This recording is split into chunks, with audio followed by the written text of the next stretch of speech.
Hello నమస్కారం మిత్రులారా. ప్రతిరోజు బంగారం, వెండి తాజా ధరలు, సమాచారం ఎప్పటికప్పుడు తెలుసుకోవడానికి మన ఛానల్‌ను సబ్స్క్రైబ్ చేయండి. అలాగే ఈ వీడియోను లైక్ చేయండి. ముందుగా 22 క్యారెట్ల బంగారం ధర ఎలా ఉందో ఇప్పుడు తెలుసుకుందాం. 1 గ్రాము బంగారం ధర రూ. 80 పెరుగుదలతో రూ. 11,945 దగ్గర సేల్ అవుతుంది. 8 గ్రాముల బంగారం ధర రూ. 640 పెరుగుదలతో రూ. 95,560 దగ్గర సేల్ అవుతుంది. ఇక 10 గ్రాముల బంగారం ధర 800 పెరుగుదలతో రూ. 1,19,450 దగ్గర సేల్ అవుతుంది. ఇక 24 క్యారెట్ల స్వచ్ఛమైన బంగారం ధర ఎలా ఉందో ఇప్పుడు తెలుసుకుందాం. 1 గ్రాము రూ. 87 పెరుగుదలతో రూ. 13,031 దగ్గర సేల్ అవుతుంది. 8 గ్రాముల బంగారం ధర రూ. 696 పెరుగుదలతో రూ.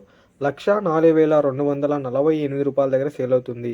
ఇక 10 గ్రాముల బంగారం ధర రూ. 870 పెరుగుదలతో రూ. 1,30,310 దగ్గర సేల్ అవుతుంది. ఇక వెండి ధరలు చూస్తే 1 గ్రాము వెండి ధర రూ. 8 పెరుగుదలతో రూ. 207 దగ్గర సేల్ అవుతుంది. ఇంకా 1 కేజీ వెండి ధర 8,000 పెరుగుదలతో 2,07,000 దగ్గర సేల్ అవుతుంది. సో చూసారు కదా ఫ్రెండ్స్, ఇవాల్టి బంగారం, వెండి తాజా ధరలు సమాచారం. ఇలాంటి డైలీ వారి అప్డేట్స్ కోసం మన ఛానల్ సబ్స్క్రైబ్ చేయండి. Thank you for watching.